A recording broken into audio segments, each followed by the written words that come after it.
தினமும் சந்திக்கிறது என்ன?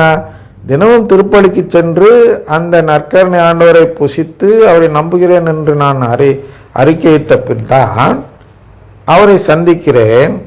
அதுபோன்று சந்திக்கிறதுனால் என்ன நடக்கிறது என்றால், நான் அவரை அறிந்து கொள்கிறேன், அவர் என்னை அறிந்து கொள்கிறார். அப்போ அவர் என்னை அறிந்து கொண்டதால் தந்தையும் என்னை அறிந்து கொள்கிறார் அவர் மூலமாக.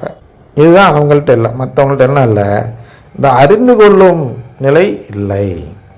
எவன் எங்கேருந்து ஜெயிச்சா என்ன பண்ணா எந்த ஒரு வெளி அடையாளமும் இல்லை. சாக்ரமெண்ட் என்று சொல்கிறோம். திருவருட்சாதனம் என்பது சரியான மொழிபெயர்ப்பு என்று எனக்கு படவில்லை. சாக்ரமெண்ட் என்றால் வெளி அடையாளம், outward sign for inward grace அப்படின்னு இருக்கிறது அதுக்கான வரைவுரை. எனவே அந்த வெளி அடையாளம் என்ன செய்ய வேண்டும் என்றால், நான் தந்தையை அறிந்தவன் என்று காட்ட வேண்டும், தந்தை என்னை அறிந்திருக்கிறார் என்று காட்ட வேண்டும். அந்த வெளி அடையாளமாக செயல்படும் ஒரு முறைதான், சடங்கு முறைதான் திருப்பலி. அந்த திட்டம் கடவுள் தயாரித்து வைத்திருக்கிறார், ஒரு வேலை திட்டம். அந்த வேலை மூலமாக அந்த வேலையை நான் செய்து காட்டிவிட்டால், அதான் அந்த திருச்சபையை காப்பாற்றி காட்டிவிட்டால் அப்படின்னு வச்சுங்க. இந்த இடத்துல அது என்ன திட்டம் என்றால், நல்ல சிறப்பான விதத்தில் உங்களுக்காக வேலை திட்டம் தயாரித்து வைத்திருக்கிறோம்.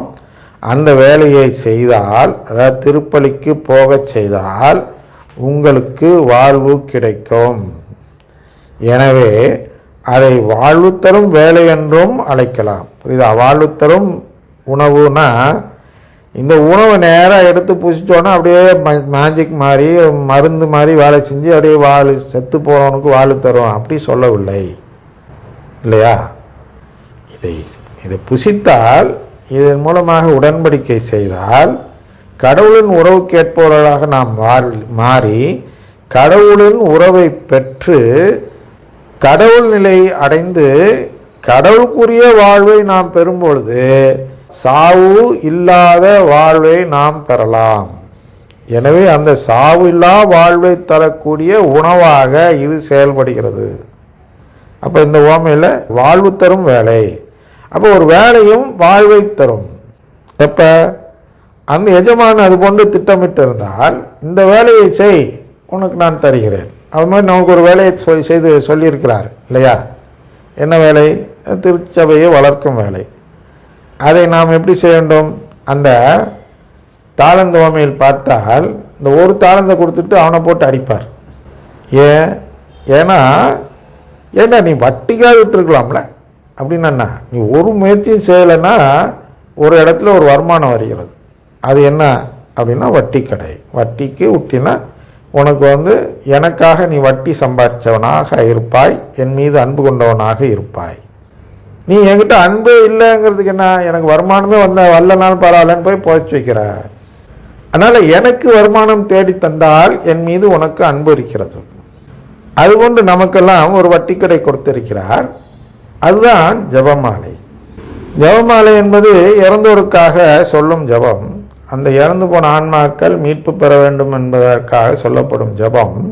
அப்போ அந்த இறந்து போன ஆன்மாக்கள் மீட்பு பெற்றால் திருச்சபையில் ஆள் சேர்கிறது. ஆனால் அது திருச்சபை வளர்க்கும் செயலாக இருப்பதால் அது கடவுளிடம் அன்பு காட்டும் செயலாக மாறுகிறது. புரியுதா?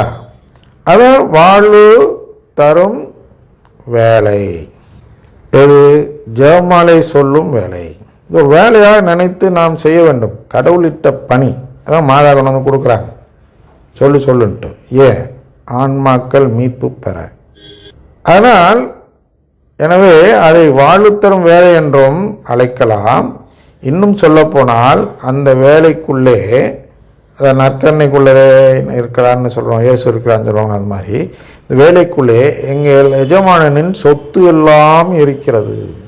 ஏன்? அந்த எஜமான சொத்தை தான் பிரித்தர போகிறார்.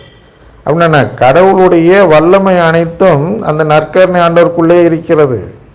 அந்த நற்கருணை ஆண்டவரை புசிப்பவர்கள், அதாவது நம்புகிறவர்கள் அப்படின்னு வச்சுக்குவோம், அந்த நற்கருணை ஆண்டவரை நம்புகிறவர்கள் அனைவருக்கும் அந்த வல்லமையை பிரித்து தர இருக்கிறார். ஆனால் அவ்வளவு சக்தியும், கடவுளுடைய அனைத்து சக்தியும் அதற்குள்ளே இருக்கிறது என்றும் சொல்லலாம். உருவகமாக எங்கள் எஜமானனின் சொத்து எல்லாம் இருக்கிறது. எனவே உங்களுடைய உலக கவலை செல்வமாயெல்லாம் சரி செய்து கொள்ள இந்த வேலையை செய்தாலே, அதாவது திருப்பலிக்கு போகச் செய்தாலே போதும். அதனால் தயவுசெய்து வேலைக்கு வாருங்கள். இல்லையா? மத்தேயு 13:22 ஏற்கனவே பார்த்துருக்கிறோம் நினைக்கிறேன். இனி நாளை தொடர்வோம். தந்தை மகன் தூயாவின் பேராலே ஆமென்.